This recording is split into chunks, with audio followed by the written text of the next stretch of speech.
हाँ जी dear viewer, स्वागत है आप सभी का एक बार फिर से आपके अपने चैनल पर। मैं Narendra Kumar, faculty of Wisdom Academy अर्नो से।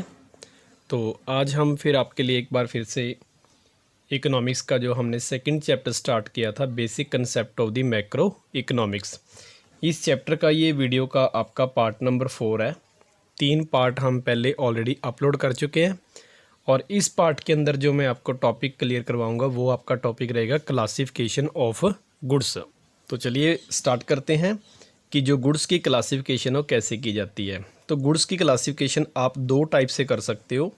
जो आपकी गुड्स की क्लासिफिकेशन जो सबसे पहली क्लासिफिकेशन है उसमें आप गुड्स को 2 तरीके से डिवाइड कर सकते हो। 2 आपके पास मेथड हैं।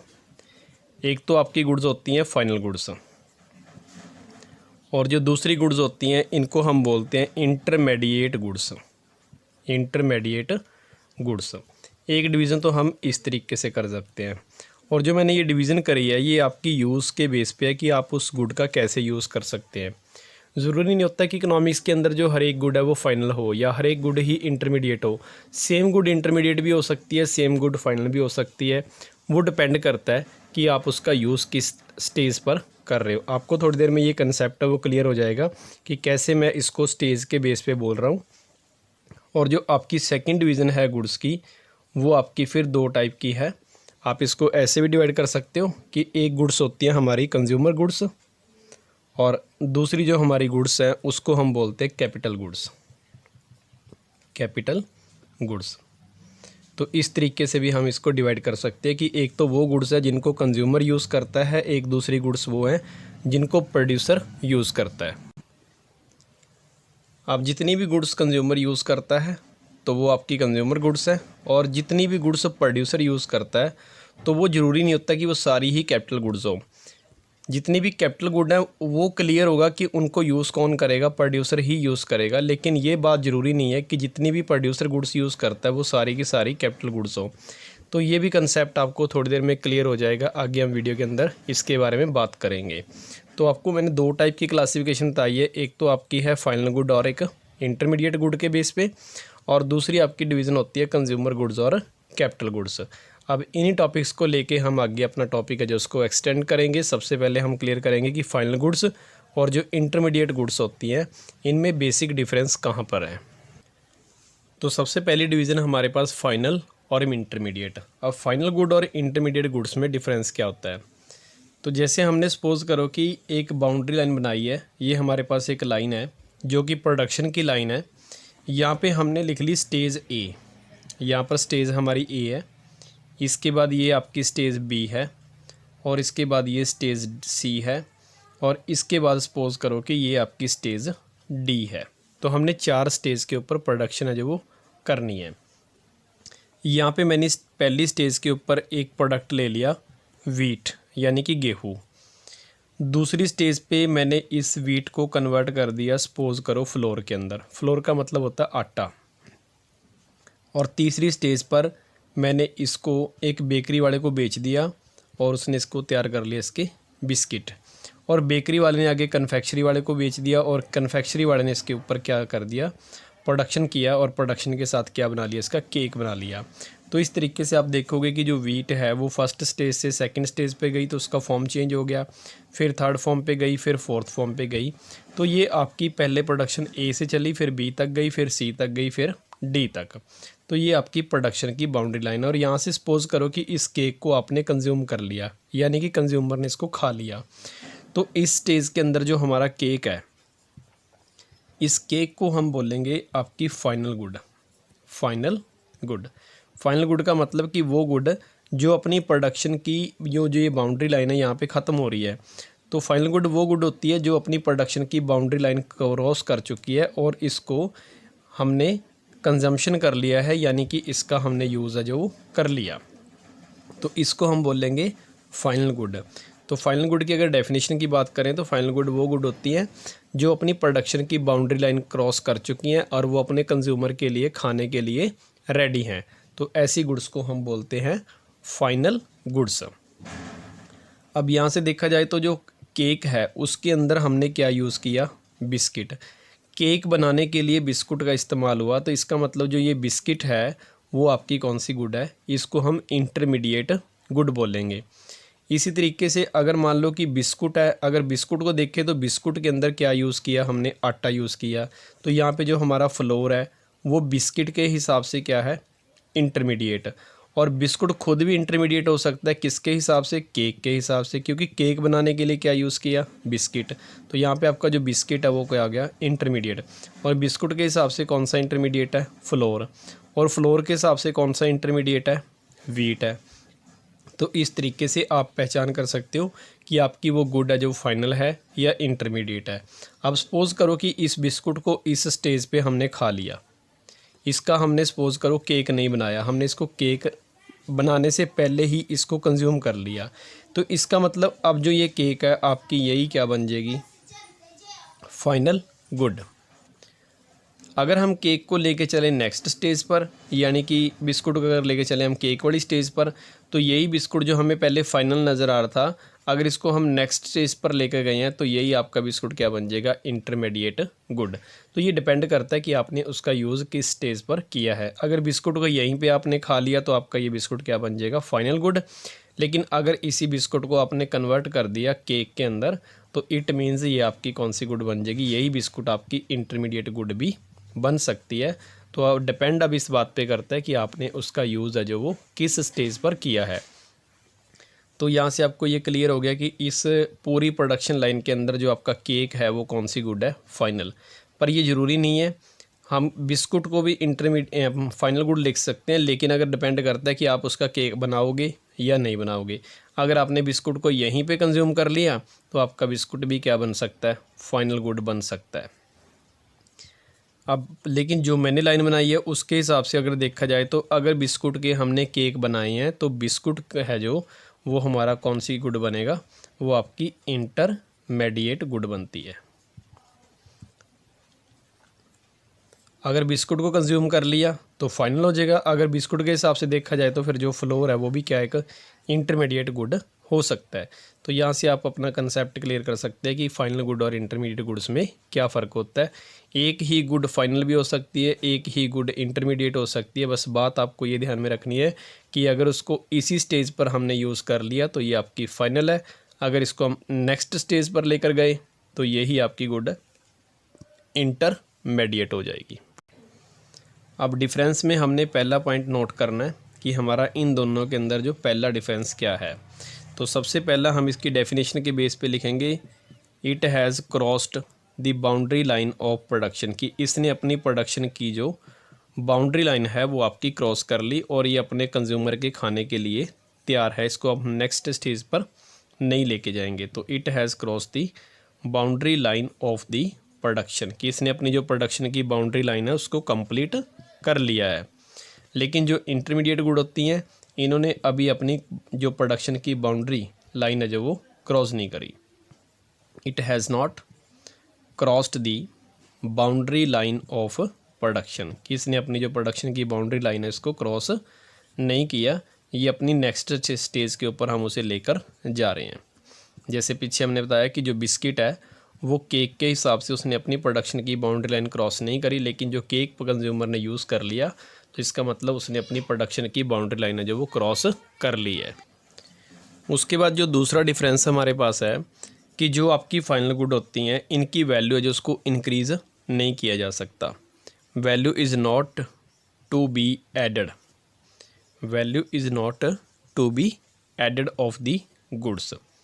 इस गुड की जो वैल्यू है उसको आप इंक्रीज़ नहीं कर सकते, जबकि इसकी जो वैल्यू है इसको हम क्या कर सकते हैं, value is to be added. अभी इसकी वैल्यू को हम बढ़ा सकते हैं। अब मैं आपको इसको एग्जांपल के साथ एक्सप्लेन करता हूँ कैसे। जैसे हमने लास्ट एग्जांपल में यहाँ पे लिखा था व्हीट, यहाँ पे लिखा था फ्लोर, यहाँ पे लिखा था हमने बिस्किट और यहाँ पे लिखा था केक। अब मान लो कि जो व्हीट है हमारे पास वो 20 रुपीज़ पर केजी है, जो फ्लोर है वो हमारे पास सपोज करो 35, क्योंकि आपको पता है कि जैसे हम व्हीट को फ्लोर में कन्वर्ट करेंगे तो उसको प्राइस है जो वो इंक्रीज़ हो जाएगा। इसके बिस्किट हमने 50 के तैयार कर लिए और केक तैयार कर लिया हमने सपोज़ करो 100 का। अब मैंने यहाँ पे केक के ऊपर 100 रुपये खर्च कर दिए, यानी कि मैंने दुकानदार को 100 रुपये दे दिए। तो इसको अगर मैंने कंज्यूम ही कर लिया तो इसका मतलब मैं इसको 100 से 150 में कन्वर्ट नहीं कर सकता, क्योंकि जब मैंने इसको कंजम्पशन ही कर लिया, इसका यूज़ ही कर लिया, तो इसके बाद इसकी आप जो वैल्यू है उसको इंक्रीज़ नहीं कर सकते। तो यहाँ पे मैंने यही पॉइंट लिखा था कि इसकी जो वैल्यू है उसको हम क्या नहीं कर सकते, इंक्रीज़ नहीं कर सकते, क्योंकि ये आपकी कौन सी गुड है, फाइनल। जब कंज्यूमर ने इसको खा ही लिया तो उसकी वैल्यू कैसे बढ़ाएगा। लेकिन दूसरी तरफ अगर देखा जाए तो इंटरमीडिएट जो गुड है उसकी वैल्यू बढ़ाई जा सकती है। जैसे अब इस केक के अंदर जो बिस्किट है वो हमारी एक इंटरमीडिएट गुड है। तो यहाँ से आप देखोगे कि जो बिस्कुट पहले 50 रुपये में था, अब उसकी वैल्यू कितनी होगी, 50 से 100। तो इसकी वैल्यू आप 50 रुपये क्या कर सकते हो, बढ़ा सकते हो। इसी तरीके से अगर बिस्कुट के हिसाब से देखा जाए तो आपका जो फ्लोर है वो इंटरमीडिएट गुड है, और ये 35 से कितना हो गया, 50 हो गया। तो इसका मतलब इसकी यहाँ पे कितनी वैल्यू बढ़ गई, 15 रुपये वैल्यू इंक्रीज़ होगी। और यहाँ से अगर आप देखोगे कि फ्लोर के हिसाब से जो वीट है वो आपकी इंटरमीडिएट गुड है, तो फ्लोर 35 रुपये का है, जबकि गेहूँ आपका जो वीट है वो 20 रुपये का है। तो यहाँ पे भी आपने कितनी वैल्यू इंक्रीज़ कर दी, 15। तो इसका मतलब कि ये केक के हिसाब से बिस्कुट इंटरमीडिएट है, और बिस्किट के हिसाब से आपका फ्लोर इंटरमीडिएट है, और फ्लोर के हिसाब से वीट इंटरमीडिएट है। तो यहाँ पे आप देखोगे कि जो वीट पहले 20 का था वो 35 का हो गया, 35 से वो 50 में कन्वर्ट हो गया, और 50 से फिर आगे वो 100 में कन्वर्ट हो गया। तो इसकी हर स्टेज के ऊपर जो वैल्यू है वो लगातार क्या हो रही है, इंक्रीज़ हो रही है। लेकिन जब हमने केक को कंज्यूम कर लिया, ये आपकी कौन सी गुड है यहाँ पे, फाइनल। तो आप इसकी वैल्यू 100 से आगे इंक्रीज़ नहीं कर सकते। तो मैंने यहाँ से आपको यही पॉइंट क्लियर करवाया कि जो फाइनल गुड यहाँ पे मेरी केक है, और केक की मैं वैल्यू है उसको बढ़ा नहीं सकता, लेकिन ये तीनों मेरे लिए क्या है, यहाँ पर इंटरमीडिएट है। तो इसकी वैल्यू को मैं क्या कर सकता हूँ, बढ़ा सकता हूँ। तो ये आपका सेकंड पॉइंट है कि जो आपकी फाइनल गुड होंगी उसकी वैल्यू आप बढ़ा नहीं सकते, जबकि आपकी इंटरमीडिएट गुड्स है जो उसकी वैल्यू को आप इंक्रीज़ कर सकते हैं। इसके बाद हमारे पास तीसरा डिफरेंस है, फाइनल गुड्स के ऊपर जो भी हम खर्चा करते हैं, चाहे वो प्रोड्यूसर करे चाहे वो कंज्यूमर करे, तो उसके ऊपर जो भी खर्चा करेगा उसको हम बोलते हैं फाइनल कंजम्पशन एक्सपेंडिचर। तो इसका आप पॉइंट लिखोगे, the expenditure on these goods, कि जो आपकी फाइनल गुड्स हैं इनके ऊपर जब भी हम खर्चा करते हैं तो उसको हम इकोनॉमिक्स के अंदर बोलते हैं final consumption expenditure. Final consumption expenditure, final consumption expenditure मैं किसके हिसाब से बता रहा हूँ, ये सिर्फ आपको मैं हाउस होल्ड या कंज्यूमर के हिसाब से बता रहा हूँ। लेकिन अगर इसी को कोई प्रोड्यूसर यूज़ करे तो उसको हम बोलेंगे इन्वेस्टमेंट एक्सपेंडिचर। प्रोड्यूसर के हिसाब से आप लिखोगे इन्वेस्टमेंट एक्सपेंडिचर, जबकि हाउस होल्ड के हिसाब से या कंज्यूमर के हिसाब से क्या लिखोगे, कंजम्पशन एक्सपेंडिचर। अगर मैं एक ही वर्ड में लिखूं तो आप इसको डायरेक्टली क्या लिख सकते हो, आप इसको डायरेक्टली लिख सकते हो कि इसके ऊपर जो खर्चा होगा तो वो आपका कौन सा होगा, फाइनल एक्सपेंडिचर। अगर इकट्ठा लिखना चाहते हो तो आप इकट्ठा भी लिख सकते हो। तो यहाँ से आप पॉइंट लिखोगे कि इसके ऊपर जो भी गुड्स के ऊपर खर्चा किया जाएगा वो आपका फाइनल एक्सपेंडिचर है, जबकि इंटरमीडिएट गुड्स के ऊपर जब हम खर्चा करते हैं तो उस खर्चे को हम बोलते हैं इंटरमीडिएट एक्सपेंडिचर। क्योंकि नाम से क्लियर होगा आपको, बड़ा इजी पॉइंट है। यहाँ पे देखोगे कि आपने लिखा ऊपर इंटरमीडिएट, तो इंटरमीडिएट के ऊपर जो खर्चा होगा वो आपका इंटरमीडिएट एक्सपेंडिचर होगा। जब आप फाइनल गुड के ऊपर खर्चा करोगे तो आपका वो फाइनल एक्सपेंडिचर होगा। तो ये पॉइंट तो बहुत ईजी है। तो उसके बाद हम बात करते हैं पॉइंट नंबर 4 की। अब फोर्थ पॉइंट में हमारे पास है दीज गुड्स, की जो आपकी फाइनल गुड्स हैं are not to be resold, are not to be resold. Resold का मतलब इसको आप आगे बार बार नहीं बेच सकते, जबकि आपकी जो इंटरमीडिएट गुड्स होती हैं इनको आप क्या कर सकते हो, रीसेल कर सकते हो। Are to be resold, resold या रीसेल दोनों वर्ड आपके लिए ठीक है। तो आप इसको रीसोल्ड भी कर सकते हो, जबकि इसको आप रीसोल्ड नहीं कर सकते। अब इसकी हम एग्जांपल से आपको वही एग्जांपल लेनी पड़ेगी बार बार। यहाँ से हमने वीट लिख लिया, यहाँ पे आपका फ्लोर लिख लिया, और यहाँ पे मैंने आपको लिख के दिया था बिस्किट, और यहाँ पे लिख के दिया केक। अब रीसोल्ड कैसे होता है, अब मैंने आपको यहाँ से बताया था कि आपका जो वीट है वो 20 रुपीज़ का है, जो फ्लोर आपका वो 35 का है, यहाँ पे आपका बिस्किट 50 का, जबकि आपका केक कितने का, 100 का। तो इस फ्लोर के अंदर जो ये 35 रुपीज़ इसकी कॉस्ट है, तो यहाँ से मैंने इसकी कॉस्ट कितनी बढ़ाई, आपकी कॉस्ट यहाँ से 20 से कितनी बढ़ गई, 35 तक होगी, यानी कि 50 रुपीज़ तो मैंने इसकी कॉस्ट इंक्रीज़ की है। लेकिन फिर भी इसकी अमाउंट 35 क्यों है, क्योंकि इस 35 के अंदर जो 20 रुपीज़ अमाउंट है वो किसकी है, वीट की है। अब मैंने यहाँ पे वीट बेचा था कितने रुपए का, 20 रुपये का, और मैंने उसी का आटा बनाकर बेचा कितने रुपए का, 35 रुपये का। तो पहली स्टेज पे मैं वीट बेच के आया, तो वीट इस स्टेज पे बिक चुका है। अब सेकंड स्टेज पे देखो कैसे बिका, सिर्फ वैल्यू कितनी बड़ी थी, 15, जबकि मैंने कस्टमर से कितने रुपए ले, 35।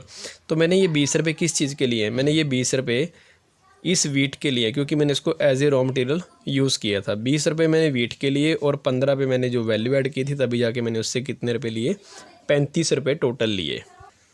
तो इस 35 में आपकी जो 20 रुपीज़ ये वैल्यू बढ़ी है, 15 तो हमने वैल्यू एडिशन किया, तो 20 रुपीज़ में वीट आपका यहाँ पे भी सेल हो गया। इस 35 के अंदर 20 रुपीज़ का वीट आपका यहाँ पे भी सेल हो गया। तो वीट आपका 2 स्टेज पे सेल हो गया। अब चलते हैं थर्ड स्टेज पे। अब थर्ड स्टेज के ऊपर इसकी जो वैल्यू 50 रुपीज़ है, तो यहाँ से आप पहले देखोगे कि हमने वैल्यू कितनी बढ़ाई है, आपकी यहाँ से वैल्यू बढ़ी 15 रुपये।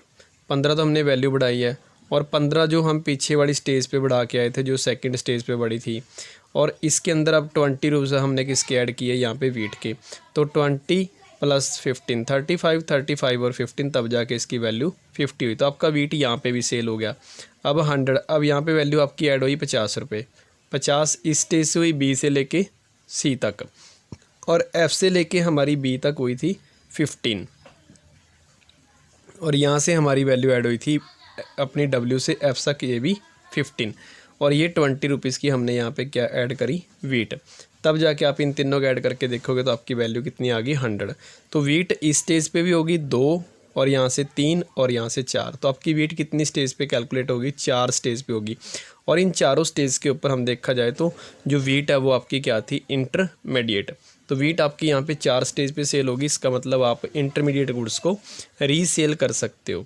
अगर इससे आप आगे वाली स्टेज पे भी लेकर जाना चाहते हैं, कोई भी आप इसका प्रोडक्ट बनाना चाहते हैं, तो वीट फिर दोबारा से क्या होगा, रीसेल होगा। तो इंटरमीडिएट गुड्स है जो आपकी रीसेल होगी, जबकि अगर हम केक का यूज़ कर लिया तो इसको आप आगे रीसेल नहीं कर सकते। तो मैंने आपको यही पॉइंट बताया कि जो इंटरमीडिएट गुड्स हैं उनको आप रीसेल कर सकते हो, लेकिन जो फाइनल गुड आपको इसको रीसेल नहीं कर सकते। तो इंक्लूडेड, उसके बाद हमारा नेक्स्ट पॉइंट है included in the national income, की जो आपकी फाइनल गुड होगी आप उसको नेशनल इनकम में काउंट करोगे, जबकि जो इंटरमीडिएट गुड है इनको आप नेशनल इनकम में काउंट नहीं करोगे। क्यों नहीं करोगे, उसका आप रीज़न समझिए। जैसे हम नेशनल इनकम किसी कंट्री की निकालते हैं, तो इसके अंदर हम सिर्फ ये चेक करते हैं कि आपकी कंट्री के अंदर टोटल प्रोडक्शन कितनी हुई। तो मैंने जैसे पीछे वाली स्टेज पे आपको बताया था कि यहाँ पे फ्लोर, यहाँ पे आपका बिस्किट, और यहाँ पे आपका केक। तो 4 स्टेज होगी। इस स्टेज के अंदर भी हमने वीट कैलकुलेट किया, इस स्टेज के अंदर भी हमने वीट को कैलकुलेट किया, और इस स्टेज पे भी वीट को कैलकुलेट किया। अगर मैं इन सभी चीज़ को, इसको और इसको, इनको भी अगर नेशनल इनकम के अंदर ऐड कर दूं और फाइनल को भी ऐड कर दूं, तो इससे क्या फ़र्क पड़ेगा कि आपकी वीट इसमें भी काउंट होगी, इस पे भी काउंट होगी, इसमें भी काउंट होगी, और इसमें भी काउंट होगी। तो आपकी यहाँ पे जो वीट है वो कितनी बार काउंट होगी, 4 बार काउंट होगी। जबकि वीट होती कितनी बार है, वीट हुई तो हमारे पास प्रोडक्शन 1 बार है, लेकिन अगर हम इनको भी ऐड कर देंगे तो आपकी वीट की जो कैलकुलेशन है वो नेशनल इनकम में कितनी बार आ जाएगी, 4 बार आ जाएगी, जो कि एक मेथड के हिसाब से गलत है, और वो डाटा हमारा एक्यूरेट नहीं होगा, क्योंकि इसके अंदर हमारी जो वीट की काउंटिंग है वो बार बार आ रही है। तो इसको हम बोलते हैं डबल काउंटिंग। डबल काउंटिंग का मतलब कि इसके अंदर आपकी जो काउंटिंग है बार बार डबल हो रही है। तो इससे बचने के लिए हम नेशनल इनकम के अंदर सिर्फ कौन सी गुड ऐड करेंगे, ओनली फाइनल गुड्स। क्योंकि अगर हम इंटरमीडिएट गुड्स को भी ऐड करेंगे तो वो नेशनल इनकम का जो डेटा है उसके अंदर बहुत सारी गुड्स ऐसी होंगी जो 2-2 बार काउंट हो जाएंगी। इसीलिए हम नेशनल इनकम में अगर सही कैलकुलेशन करनी है तो उसके अंदर आप सिर्फ कौन सी गुड्स एड्स करोगे, ओनली फाइनल गुड्स। ये आपको क्वेश्चन भी आता है पेपर के अंदर कि नेशनल इनकम में डबल काउंटिंग से अवॉइड करने के लिए आप क्या करोगे। तो आपको उसका पहला जवाब तो ये लिखना है कि आप सिर्फ कौन सी गुड ऐड करोगे उसके अंदर, ओनली फाइनल गुड्स। जबकि जो इंटरमीडिएट गुड्स होती हैं उनको हम नेशनल इनकम में पार्ट नहीं मानते, उसको हम सब्ट्रैक्ट कर देते हैं। तो जब हम नेशनल इनकम का फार्मूला करेंगे तो आप उसके अंदर देखोगे कि हम वहाँ पे लिखेंगे फाइनल गुड्स माइनस इंटरमीडिएट की। जो फाइनल गुड है उसको तो हम प्लस कर लेंगे, लेकिन जो इंटरमीडिएट गुड्स है उसको प्लस नहीं करेंगे, क्योंकि अगर इंटरमीडिएट गुड्स को हमने ऐड कर दिया इसका मतलब आपकी जो काउंटिंग है वो उसमें डबल हो जाएगी। तो डबल काउंटिंग से हमें बचने के लिए ये जो मेथड है वो यूज़ करना पड़ता है। इसके बाद जो आपका लास्ट डिफरेंस ये है कि जो इंटरमीडिएट गुड्स होती हैं इनको हम यूज़ करते हैं एज ए रॉ मटेरियल। जितनी भी हमारे पास इंटरमीडिएट गुड्स हैं ये किसी भी प्रोडक्शन की प्रोसेस में यूज़ होते हैं as a raw material for the process of production या in the process of production, कि ये किसी भी प्रोडक्शन की प्रोसेस के अंदर हम इसे यूज़ करते हैं एज ए रॉ मटेरियल। जबकि फाइनल गुड्स को हम as a raw material use नहीं करते क्योंकि ये ऑलरेडी अपने कंज्यूमर के खाने के लिए तैयार है। तो इसको हमने आगे प्रोडक्शन की प्रोसेस में लेके नहीं जाना क्योंकि आपकी जो फाइनल गुड है वो नेक्स्ट स्टेज लास्ट स्टेज पे पहुंच चुकी हैं। जब इसकी आगे प्रोडक्शन ही नहीं होगी तो ये हमारे लिए फाइनल गुड है। अगर फाइनल गुड है तो इसका मतलब इसको हम रॉ मटेरियल के तौर पे यूज़ नहीं कर चुके क्योंकि ये आपकी जो फाइनल गुड है वो इसकी स्टेज है वो क्या हो चुकी है, फिनिश हो चुकी है। तो ये हमारे लिए फिनिश गुड है और फिनिश गुड्स के अंदर हम रॉ मटेरियल का यूज़ करते ना कि उसी को रॉ मटेरियल बोलते। तो ये आपके 6 डिफरेंस हैं इंटरमीडिएट गुड्स और फाइनल गुड्स के अंदर आपका डिफरेंस है ये। आगे हमारी जो डिवीज़न की सेकंड टाइप है क्लासिफिकेशन की वो आपकी है कंज्यूमर गुड्स और दूसरी होती है आपकी फ़ाइनल गुड्स। कंज्यूमर गुड्स का मतलब होता है आपकी वो गुड्स जिनको हमारे कंज्यूमर यूज़ करते हैं। और कंज्यूमर किसी भी गुड्स को किस चीज़ के लिए यूज़ करता है, ताकि वो उस गुड का यूज़ करने के बाद जो अपनी सेटिस्फेक्शन है उसको पूरा कर सके। कंज्यूमर सेटिस्फेक्शन पूरा करने के लिए ही किसी भी गुड्स या सर्विस का इस्तेमाल करता है, क्योंकि वो गुड्स का इस्तेमाल इसलिए करता है क्योंकि हर एक गुड के अंदर किसी न किसी प्रकार की यूटिलिटी होती है। यूटिलिटी का मतलब होता है किसी भी गुड का एक ऐसा कोई भी वर्च्यू या गुण जिससे उसकी किसी प्रकार की ज़रूरत को सेटिस्फेक्शन मिलती है। जैसे हम एक गिलास पानी का पीते हैं तो उस पानी के अंदर हमारे पास एक यूटिलिटी है क्योंकि वो हमारी थ्रस्ट है, जो हमारी प्यास है उसको बुझाने का काम करता है। तो जिस गुड के अंदर यूटिलिटी होगी तो कस्टमर उसको यूज़ करेगा क्योंकि उस गुड से हमें क्या प्राप्त होगी, सेटिस्फेक्शन प्राप्त होगी। तो जितनी भी goods and service consumer use करता है अपनी सेटिस्फेक्शन के लिए तो उन गुड्स को हम बोलते हैं कंज्यूमर गुड्स। अब इसके बाद बात आती है हमारी कैपिटल गुड्स की कि कैपिटल गुड्स क्या होती है। पर उससे पहले आप इसके साथ एक रिलेटेड टॉपिक और कर लीजिए कि आपकी जो कंज्यूमर गुड्स हैं वो कितनी टाइप की होती हैं। तो जो कंज्यूमर गुड्स होती हैं वो आपकी बेसिकली 4 टाइप की होती हैं। इसमें आपके पास सबसे पहली गुड होती है ड्यूरेबल गुड, दूसरी होती है आपके पास सेमी ड्यूरेबल गुड्स। वीडियो आपका थोड़ा इस बार लंबा होगा लेकिन इससे आपको ये टॉपिक है जो वो क्लियर हो जाएगा। अभी शायद हो सकता है कि इस लेसन का मैं एक पार्ट और लेके आऊँ, कोशिश होगी कि आज ये चैप्टर वो कंप्लीट हो जाए, लेकिन अगर फिर भी आपका रह जाता है तो आपको इसको नेक्स्ट पार्ट के अंदर हम इसको कंप्लीट करेंगे। और इसके बाद आपकी तीसरी टाइप है नॉन ड्यूरेबल गुड्स, और एक होती हैं आपकी नॉन फिज़िकल गुड्स, और नॉन फिज़िकल गुड्स को ही हम इकोनॉमिक्स के अंदर बोलते हैं सर्विसेज। ठीक है, तो ये आपकी कंज्यूमर गुड्स हैं जो वो टोटल कितनी टाइप की हैं, 4 टाइप की हैं। अब बात करते हैं कि ये गुड्स होती क्या हैं। ड्यूरेबल गुड्स का मतलब होता है वो गुड्स होती हैं जिनको आप काफ़ी लंबे समय तक यूज़ कर सकते हैं, मतलब इसका यूज़ आप सेवरल ईयर्स तक कर सकते हैं। पर बात ध्यान में ये रखें कि सेवरल ईयर के साथ साथ उसके अंदर एक क्वालिटी और होनी चाहिए, और वो है कि उस गुड की वैल्यू क्या होनी चाहिए, हाई होनी चाहिए। सेवरल ईयर का कहने का मतलब ये है कि वो गुड लंबे समय तक चलनी चाहिए, उसका एक लाइफ स्पैन अच्छा होना चाहिए, और साथ साथ उसकी जो वैल्यू है वो भी आपकी क्या होनी चाहिए, हाई होनी चाहिए। उस गुड को आप क्या बोलोगे, ड्यूरेबल गुड्स। जैसे आपके पास एग्जांपल के तौर पर टीवी है, रेडियो है, स्कूटर है, वॉशिंग मशीन है, फ्रिज है, एसी है, इन सभी का एक लाइफ स्पैन होता है। तो ये सारी ही हमारी जो टीवी है, रेडियो है या जो स्कूटर है, ये काफ़ी लंबे समय तक चलते हैं। आप इसको एक बार ले लेते हैं तो उसके बाद आपके पास ये मिनिमम 5 ईयर 10 ईयर्स तक ये कहीं नहीं जाते। ठीक है, वो बात अलग है कि आप अपने शौक़ के लिए टेक्नोलॉजी के हिसाब से इसको कभी भी चेंज कर सकते हो, लेकिन मोस्टली ये देखा जाता है कि ये गुड्स है जो काफ़ी लंबे समय तक चलती हैं, और इनकी एक मार्केट के अंदर वैल्यू भी होती है। इसके लिए आपकी जो वैल्यू वो हाई होती है। अब दूसरी बात आती है कि आपकी सेमी ड्यूरेबल गुड्स की। सेमी ड्यूरेबल गुड्स वो होती हैं जो आपकी 1 साल या स्लाइटली इससे कुछ टाइम थोड़ा ज़्यादा चल जाती हैं, जैसे 1 सीज़न हो गया या 2 सीज़न हो गया या 3 या 4 सीज़न। तो ऐसी गुड्स जो जिनका टाइम पीरियड लिमिटेड हो, मॉडरेट हो, कोई ज़्यादा टाइम पीरियड ना हो, और दूसरी बात है कि इनकी जो वैल्यू है वो ज़्यादा हाई नहीं होती, इनकी वैल्यू भी कम होती है।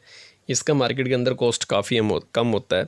जैसे कि आपके पास एग्ज़ाम्पल है कि आपके जो क्लॉथ्स हैं ये आपकी एक सेमी ड्यूरेबल गुड है, क्योंकि इन क्लॉथ्स का आप मोस्टली यूज़ कितना टाइम करते हो, कोई मान लो आपने टी शर्ट परचेज़ किया तो आप उसको 2 या 3 सीज़न डाल लोगे, ज़्यादा से ज़्यादा 4 सीज़न डाल लोगे, यानी कि स्लाइटली 1 और 2 ईयर के टाइम पीरियड के अंदर अंदर ही आपकी ये गुड्स है वो आपको उसको यूज़ कर लेते हो।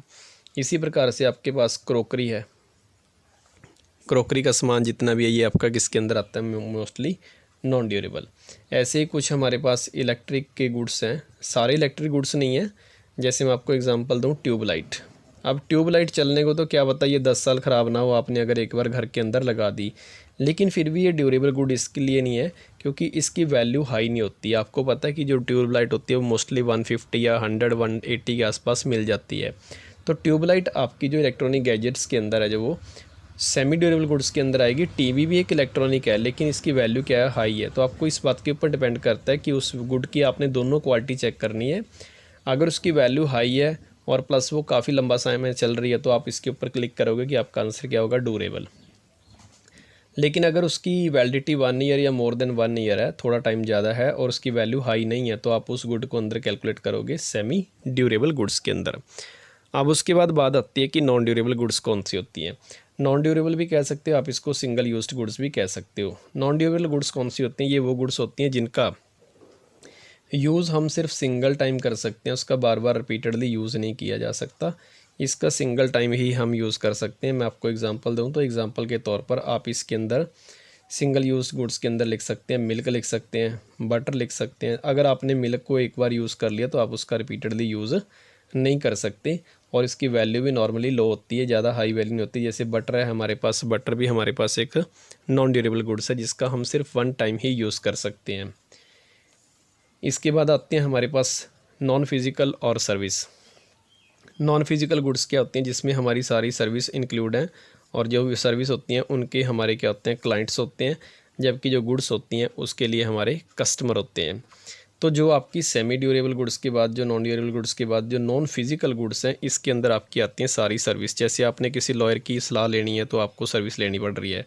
अगर आपको किसी से टीचिंग लेनी है, मतलब आपको टीचर चाहिए, तो ये आपके लिए एक नॉन फिज़िकल गुड्स है।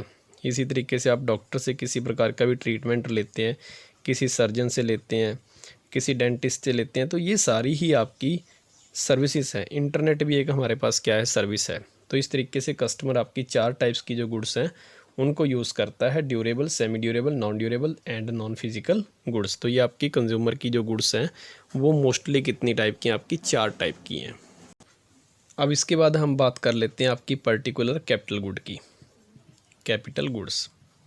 अब कैपिटल गुड्स क्या होती हैं, ये किसी भी प्रोड्यूसर के एक फिक्स्ड एसेट्स होते हैं। तो अब बात कर लेते हैं कि आपकी जो कैपिटल गुड्स है उसकी फ़ीचर क्या है। देखिए, मैं आपका टाइम सेव कर रहा हूँ ताकि मैं इसको लिखने में टाइम ख़राब ना हो, तो इसलिए मैंने इसको पहले ही लिख लिया है। तो जो आपकी कैपिटल गुड्स होती हैं उसकी पहली बात तो ये होती है कि ये किसी भी प्रोड्यूसर के हमारे फिक्स्ड एसेट्स होते हैं। फिक्स्ड एसेट्स के अंदर आपको पता है कि जैसे 2 चीज़ आती हैं, एक आपकी लैंड आती है और एक इसका अंदर आपका प्लांट आता है। तो इन दोनों को ही हम क्या बोलते हैं, कैपिटल गुड्स होते हैं और ये किसी भी प्रोड्यूसर के एक फिक्स्ड एसेट्स होते हैं। अब सेकंड ये है कि इसको प्रोडक्शन की प्रोसेस के अंदर हम क्या करते हैं, रिपीटेडली यूज़ करते हैं। जैसे कोई भी कैपिटल गुड है, अगर आप उसको प्रोडक्शन की प्रोसेस में रिपीटेडली यूज़ नहीं करोगे तो वो आपकी कभी भी कैपिटल गुड नहीं बनेगी। कैपिटल गुड कोई भी तब बनती है जब आप उसका प्रोडक्शन की प्रोसेस के अंदर रिपीटेडली यूज़ करोगे। तीसरी बात है कि इसकी वैल्यू हाई होनी चाहिए। इसके ऊपर आपको बेसिक एक क्वेश्चन पहले आया था कि जैसे हम प्रोडक्शन की प्रोसेस के अंदर जो नट और बोल्ट्स होते हैं इनका हम रिपीटेडली यूज़ तो करते हैं, लेकिन फिर भी ये आपकी एक कैपिटल गुड क्यों नहीं है, इसके ऊपर आपको रीज़न बेस्ड क्वेश्चन पूछे जाते हैं। तो आपने रीज़न क्या देना है कि चाहे हमारे नट और बोल्ट्स हैं जो वो प्रोडक्शन की प्रोसेस में रिपीटेडली यूज़ होते हैं, लेकिन हम इसको कैपिटल गुड इसलिए नहीं बोल सकते क्योंकि जो इनकी वैल्यू है वो आपकी हाई नहीं होती। अब जैसे आप कोई नट लेने जाओगे या बोल्ट्स लेने जाओगे जिसको हम काबला बोलते हैं, पेच बोलते हैं, तो ये आपका क्या है, 10 रुपये का या 20 रुपये का मार्केट में से मिल जाएगा। रिपीटेडली यूज़ तो होगा लेकिन उसकी वैल्यू अभी भी क्या है, लो है। तो इसीलिए हम नट बोल्ट्स को क्या नहीं बोलते, कैपिटल गुड नहीं बोलते। जो फोर्थ प्रॉपर्टी है वो हमारी है कि इस गुड को जो प्रोड्यूसर है वो अपनी प्रोडक्शन की प्रोसेस के अंदर यूज़ करेगा। इसके साथ ही मैं आपको एक रिलेटेड क्वेश्चन और बताता हूँ जो आपको वैल्यू बेस्ड क्वेश्चन पूछा जा सकता है कि all capital goods are producer goods. All capital goods are producer goods. But all producer goods are not capital goods. ये आपको वैल्यू बेस्ड के पेपर के अंदर क्वेश्चन है जो वो पूछा जाता है कि जितनी भी आपकी कैपिटल गुड हैं वो प्रोड्यूसर गुड्स तो हैं, लेकिन जितनी भी प्रोड्यूसर गुड्स हैं वो आपकी कैपिटल गुड नहीं है। तो इसका रीज़न क्या है, देखिए उसने ये बोला कि आपकी जो कैपिटल गुड है वो प्रोड्यूसर तो है, क्योंकि आपको इसकी फीचर्स याद होनी चाहिए कि एक तो आपके फिक्स्ड एसेट्स होते हैं कैपिटल गुड, प्रोडक्शन की प्रोसेस में इसका रिपीटेडली यूज़ होना चाहिए, प्लस तीसरा इसकी वैल्यू हाई होनी चाहिए, और इसको कौन यूज़ करता है, प्रोड्यूसर। मतलब कि कैपिटल गुड्स को प्रोड्यूसर यूज़ करता है, लेकिन जितनी चीज़ें प्रोड्यूसर यूज़ करता है तो वो आपके लिए ज़रूरी नहीं कि वो आपकी क्या हो, कैपिटल गुड्स हो। अब आपको मैं एक एग्जांपल देके बताता हूँ। सपोज़ करो कि कोई टेलर है आपके एरिए में जो एक कपड़े सीने के लिए एक नई मशीन लेके आया, जिसको हम बोलते हैं स्यूइंग मशीन। कपड़ा जिससे हम सीलते हैं तो वो आपकी एक मशीन लेके आया। अब इस मशीन को अगर टेलर तो यूज़ करेगा तो ये आपकी कौन सी गुड होगी, कैपिटल गुड होगी। क्यों होगी, अब उसका रीज़न समझें। अब जो मशीन है उसकी वैल्यू हाई होगी। सपोज़ करो वो अम्ब्रेला मशीन लेके आए तो कम से कम 12 या 13 हज़ार रुपये की मशीन आएगी। दूसरी बात, वो टेलर उस मशीन को प्रोडक्शन की प्रोसेस में रिपीटेडली यूज़ करेगा क्योंकि वो डेली कपड़े सीलेगा। और तीसरा, ये उसके एक फ़िक्स्ड एसेट्स भी हैं। तो अगर ये मशीन, अब इस मशीन के अंदर आपकी सारी प्रॉपर्टी हैं तो ये आपकी कैपिटल गुड है। तो जितनी भी कैपिटल गुड हैं वो आपकी प्रोड्यूसर गुड होगी, क्योंकि टेलर क्या एक प्रोड्यूसर है। लेकिन अगर टेलर के पॉइंट ऑफ व्यू से देखें तो ये मशीन कैपिटल गुड है या नहीं है, तो ये चेंज भी हो सकता है। अब कैसे, अब इसी मशीन को सपोज़ करो एक हाउस होल्ड ले आया, कोई हाउस होल्ड ले आया जो अपने फटे पुराने कपड़ों को कभी कभार इसके ऊपर सीलता है, ठीक है। तो ये मशीन टेलर के पॉइंट ऑफ व्यू से क्या है, हमारी कैपिटल गुड है। लेकिन अगर इसी मशीन को हम हाउस होल्ड के हिसाब से देखें तो हाउस होल्ड के हिसाब से ये आपकी कैपिटल गुड नहीं है, क्योंकि जो हाउस होल्ड होगा वो इस मशीन का प्रोडक्शन की प्रोसेस में रिपीटेडली यूज़ नहीं करेगा, वो उसको कभी कभी अपने घर के अंदर फटे पुराने कपड़ों को ठीक करने के लिए यूज़ करेगा। तो इसलिए ज़रूरी नहीं कि जितनी चीज़ें आपकी प्रोड्यूसर यूज़ करता है वो सारी कैपिटल गुड्स हो, लेकिन जितनी भी कैपिटल गुड्स हैं वो प्रोड्यूसर गुड्स इसलिए हैं क्योंकि कैपिटल गुड्स के अंदर ये प्रॉपर्टी है कि उसका रिपीटेडली यूज़ होगा। रिपीटेडली यूज़ कौन करेगा, प्रोड्यूसर। पर जितनी चीज़ें प्रोड्यूसर यूज़ करेगा वो ज़रूरी नहीं कि सारी कैपिटल गुड हो, क्योंकि प्रोड्यूसर गुड्स को, ये प्रोड्यूसर के लिए एक गुड है जिसको वो यूज़ करता है। लेकिन ये ज़रूरी नहीं कि जितनी चीज़ें प्रोड्यूसर यूज़ करता है वो सारी कैपिटल गुड हो, क्योंकि उन्हीं चीज़ों को आपका हाउस होल्ड भी क्या कर सकता है, यूज़ कर सकता है। इसलिए आपकी जितनी भी प्रोड्यूसर गुड्स हैं वो कैपिटल गुड हों, ये बात ज़रूरी नहीं है। तो आप इस एग्जाम्पल